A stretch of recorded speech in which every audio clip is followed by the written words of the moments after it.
Hey, everybody. Welcome to our weekend's unhinged binge where we kick back and talk about things we've been watching this week. We're going to talk about things like Madam Web, the Ashley Madison documentary that's on Netflix, and some other things. So let's chat. Today is just me and the beautiful and talented Zena Verlac. Hi. All right. So let's get into it. We'll kind of do this, and as you can tell, Chris isn't here. It's late our time. It's 1:30 in the morning. Zena and I are just doing this because we're passionate about what we do, which is talk about movies. Delirium. Delirium. So I'm going to start this off with something interesting.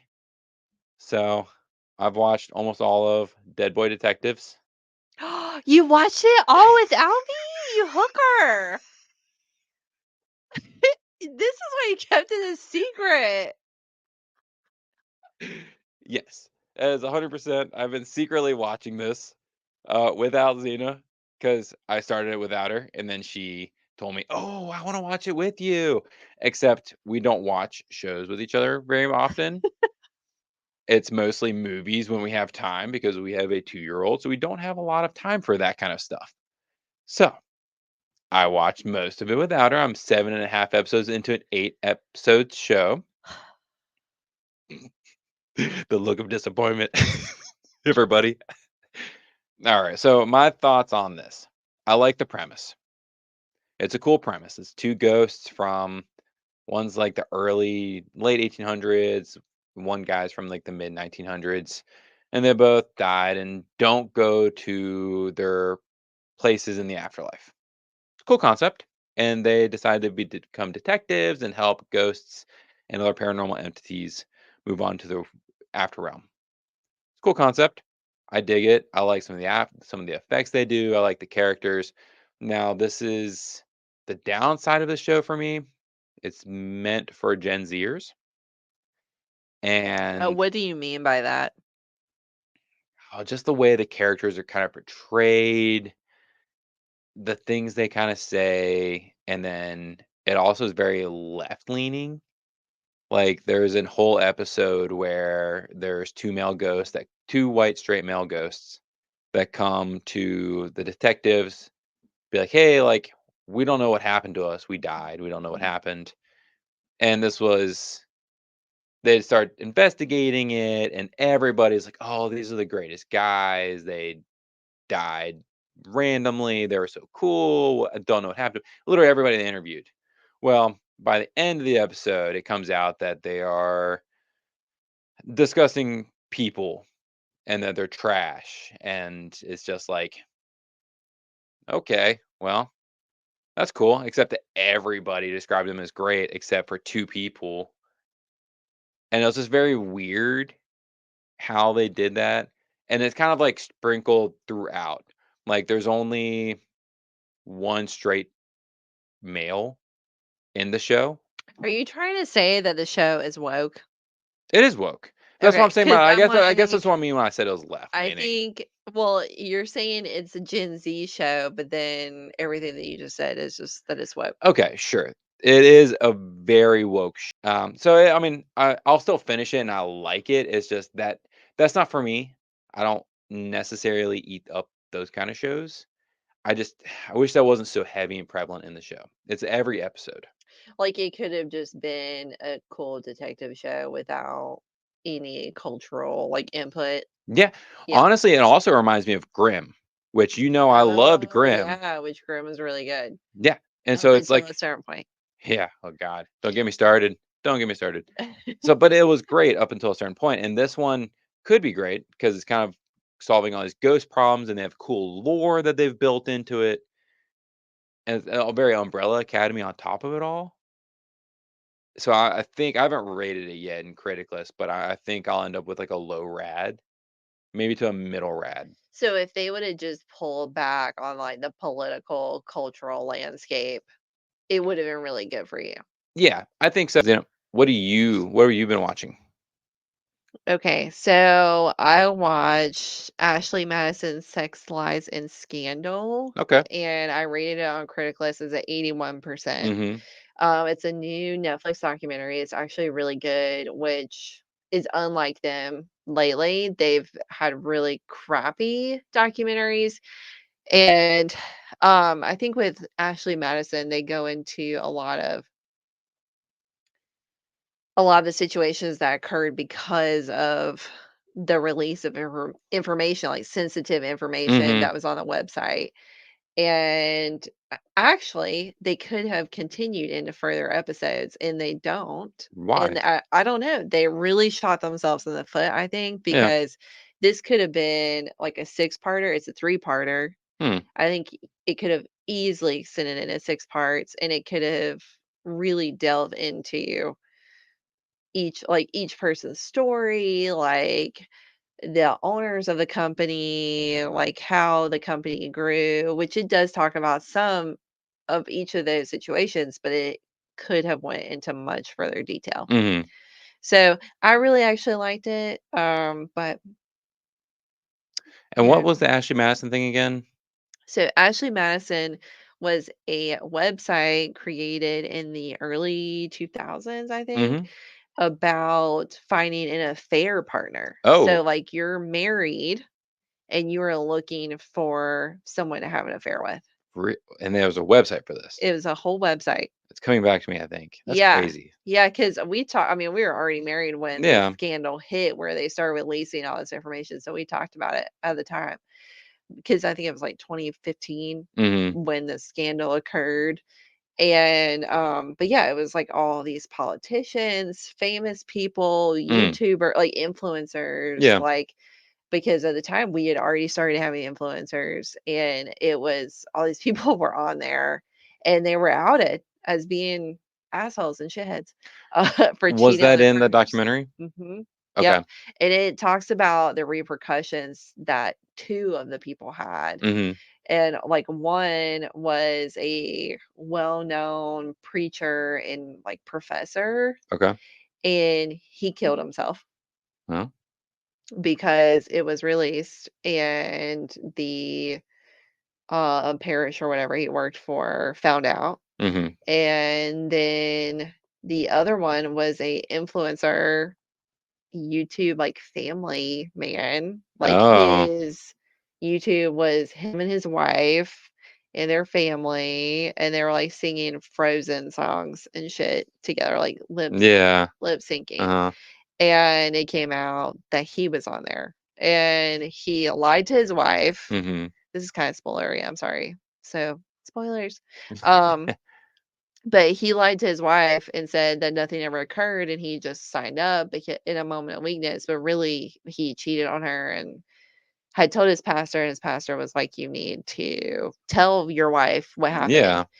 And, but this occurred after he told her nothing happened, and they went and made a YouTube joint statement about how they're so good, and this is, like, old news, and it was all fake. Yeah. Because well, it was fake Yeah, for it was all him. just creating it for He YouTube. Yeah, she didn't know. She was none the wiser until he later told her that he really did cheat on her. Yeah. So, yeah, so I watched that, and then do we wanna talk about The Cursed? Yeah, let's talk about The Curse. Yeah, which we watched together. Mhm. I can't remember if you reviewed it yet on Critic List, but I reviewed it as a 92% on Critic List. I did review it, and I gave it an 80%. Ooh, Yeah. ouch. Hey, it's almost excellent. I feel like it's so much better than that.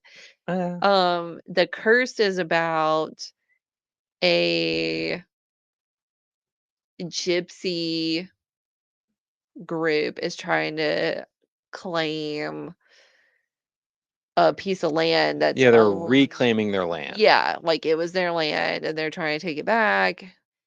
And the land baron says no, Mhm. and they curse him and his family and everyone that lives on the land. Right, and it's like a this is kinda spoilery, but it's also how the movie's described.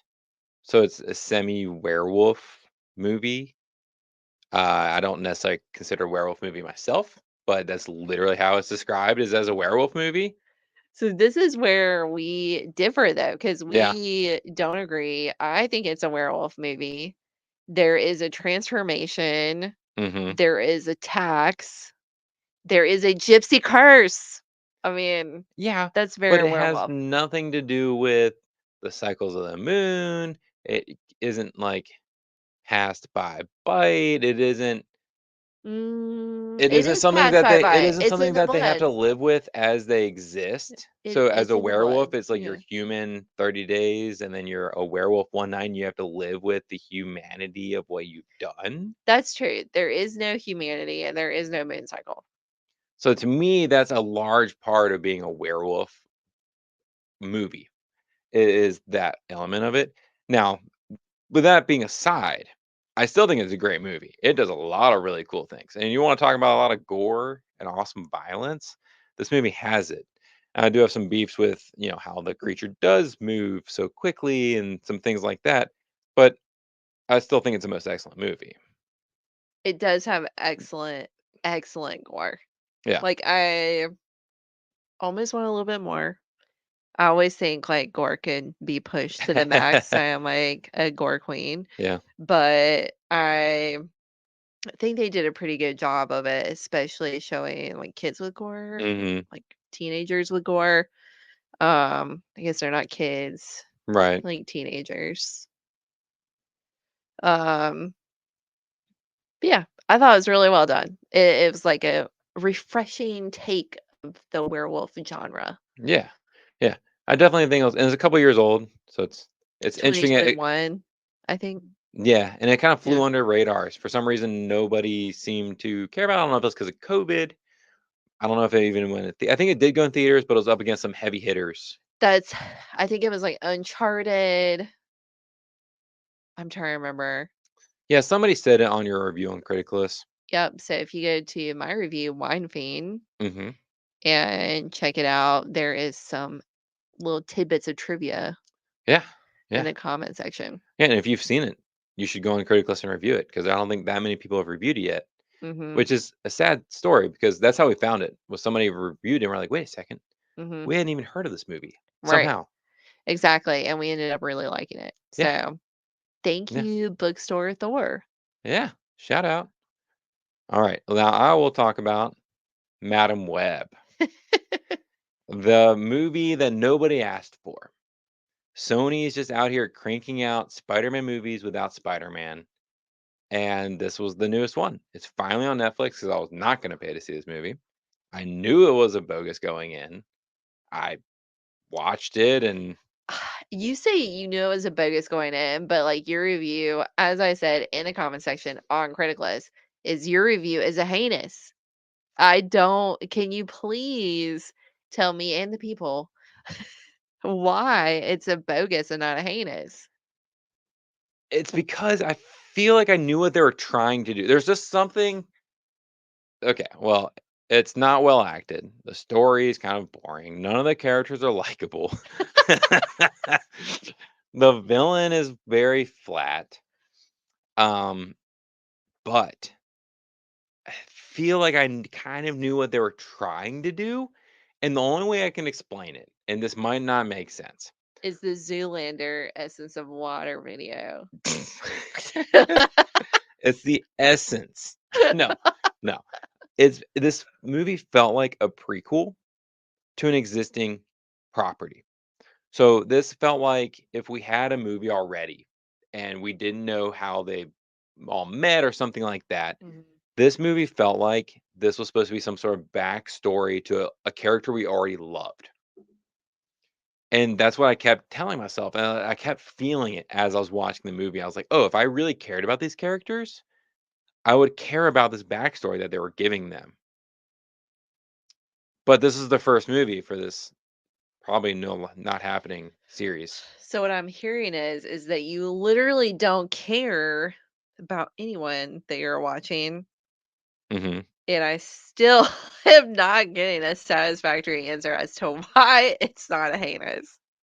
I don't know. I can't explain it. I gave it a 20%. It's literally the lowest bogus you can go.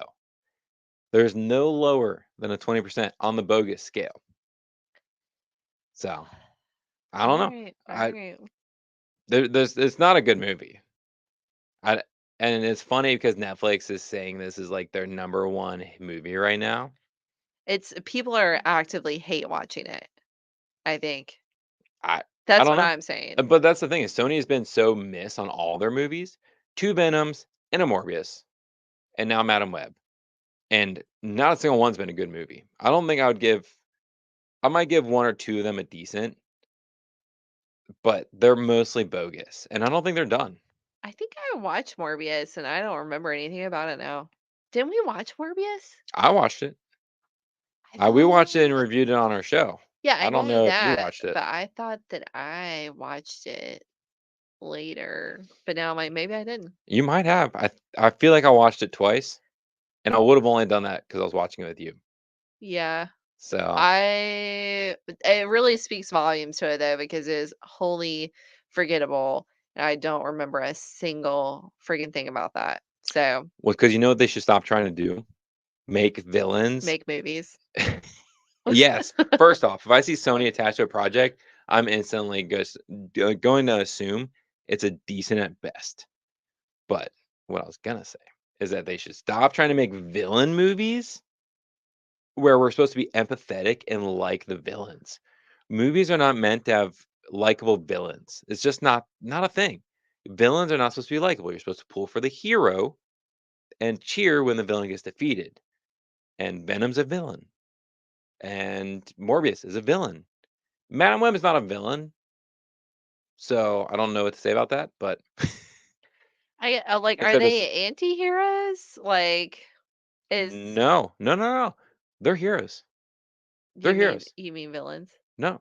No, I meant in the other movies. Oh, Morbius Could and they Venom. be considered anti-heroes? Yes, they're supposed to be like sympathetic villains. Like, Venom's Mm, whole deal is that he's a symbiote and the person he's attached to is a schmuck, more or less. yeah. And then Morbius is supposedly doing it for the greater good and he gets taken over by evil thoughts, sort of. And bloodlust because he's a vampire. Well, Yeah. Jared Leto as a person. Mm, mm. Um, okay, so my last thing that I want to talk about is Tomorrow War. Okay. And I'm sad Chris had to leave because it's the middle of the night. We're all freaking tired because he actually remembered this. Yeah, somehow. But Tomorrow War, I did not see. I don't remember why I didn't see. I think I was just tired of Chris Pratt at the time. Yeah, I think you were just burnt out on him. And it was just like Chris Pratt, everything. And which is why a lot of people hate him now, which I never hated him. I still like Chris Pratt, but I was just really burnt out on him. Which that happens to me with a lot of people. Yeah. But Tomorrow War is really good. It's a little bit of a tearjerker for me. Like the plot line that I don't want to spoil. There's like a really good little twist in there, and it adds like a level of like tension and a reason behind Chris Pratt's actions. Mhm.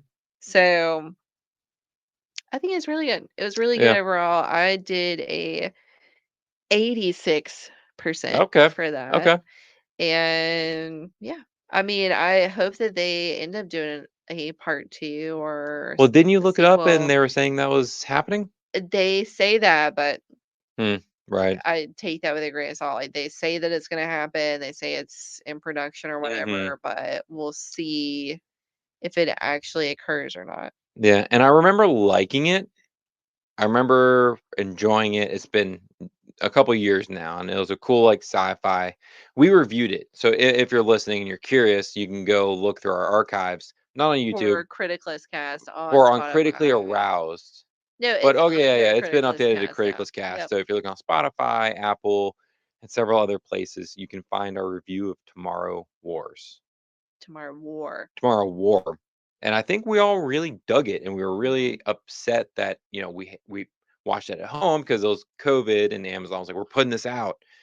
But I think it didn't get the praise it should have gotten, which was unfortunate. Yeah, it definitely needed a theatrical release, which, like, a lot of people said on my review when I Mhm. posted it, Yeah. it was, pretty much universal agreement that it would have been great in theater, and it would have been. Like, the fight scenes are epic in there. It's action, like, almost wall-to-wall Yeah. action, and the only time it's not action, you're getting a really compelling story, like, drama story. So, Yeah.